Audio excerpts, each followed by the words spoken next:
blockchain reduces what's called central point of failure risk because it's really good for a distributed network, right? Aside from the cryptocurrency side, which I'll talk about for a brief few minutes here, there's also the application of its use as a database technology.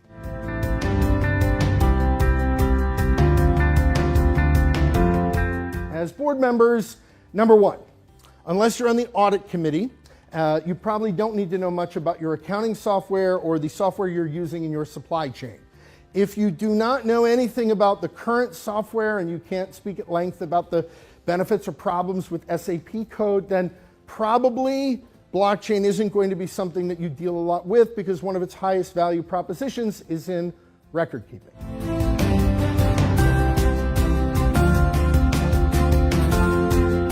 And I would also point out that this is not exactly new technology. Earlier before we started, someone had asked me, I'd love to know where this came from. So this is a technology's dominance in the marketplace that coincides with the very first Bitcoin transaction in the first quarter of 2009. Do you know what technology this is that was at its dominance in terms of market share in Q109? BlackBerry.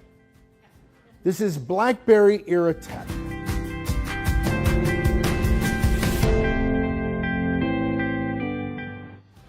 Now that's kind of the challenge, and this is why if you ask me what's the future of blockchain, it is probably not cryptocurrency.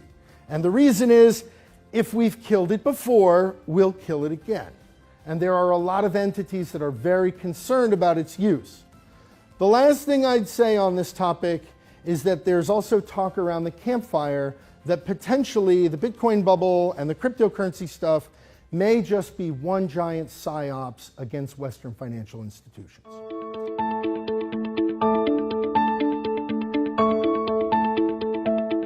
Now, the real use case for blockchain technology isn't the Bitcoin or the cryptocurrency technology. The real use case is in industry as accounting software.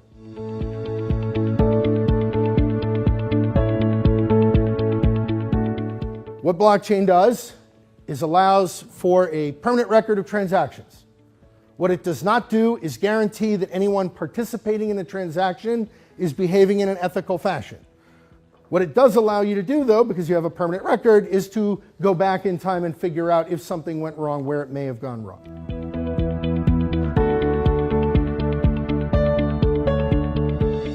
So companies like Walmart and others are now beginning to track where the vegetables are.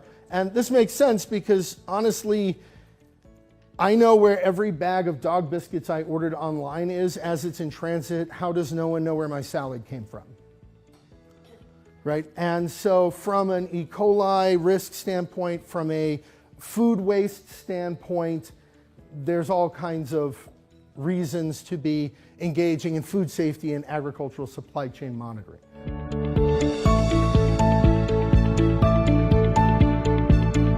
Could also reduce what economists call transactional friction in supply chain. In many cases, this might be sort of legal paperwork, trade, any kind of processing of paperwork could potentially be reduced through using blockchain technology for an automated set of processing.